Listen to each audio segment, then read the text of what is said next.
Welcome to HP products. આપણે રિમોટવાળી motor કિટની અંદર એક નવું મોડલ લઈને આવ્યા છીએ। તો એની અંદર આટલી વસ્તુ આવશે। જો આ એડેપ્ટર આવશે, એડેપ્ટરની અંદર વાયર એકદમ લાંબો આવશે।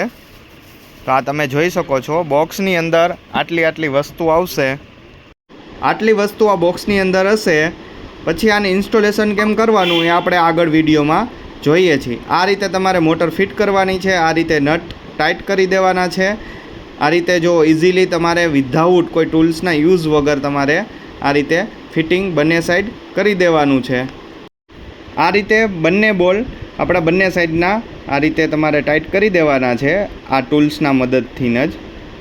એકવાર થઈ ગયા પછી આ પાંગરા સાથે આ રીતે તમારે ઘોડિયું લગાવી દેવાનું છે। આ એડેપ્ટરને આપણે પ્લગ કરશું બોર્ડની અંદર।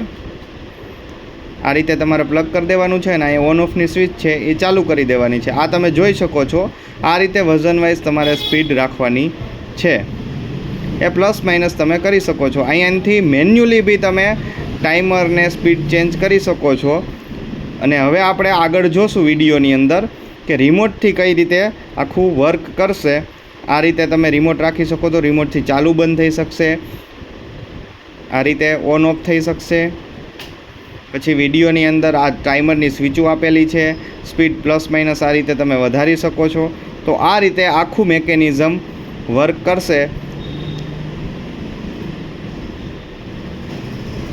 ફૂલ્લી રિમોટ કંટ્રોલવાળું આ આપણે મોડલ છે। આ રીતે રિમોટથી તમે જોઈ શકો છો, ડિસ્પ્લેમાં ટાઈમર બી બતાવશે કે 30 મિનિટ કરશો તો 30 મિનિટ બંધ થઈ જશે, કન્ટિન્યુ પર કરશો તો કન્ટિન્યુ ચાલુ રહેશે। એવી રીતના 30 મિનિટ, 60 મિનિટ, 90 મિનિટ અને 2 કલાકના આપણે ટાઈમર આપેલા છે। ટાઈમર બી ડિસ્પ્લે થશે અને કેટલા ઉપર હાલે છે ઘોડિયું, અત્યારે S5ની સ્પીડ ઉપર હાલે છે અને 30 મિનિટનું આપણે રાખેલું છે। આ 60 મિનિટનું, આ 90 મિનિટનું અને આ 2 કલાક અને આ કન્ટિન્યુ આ રીતે।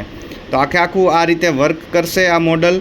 તો તમે જોઈ શકો છો, ઇઝીલી વર્ક કરશે। આ રીતે તમારે જરૂરિયાત મુજબ સ્પીડ રાખવાની છે।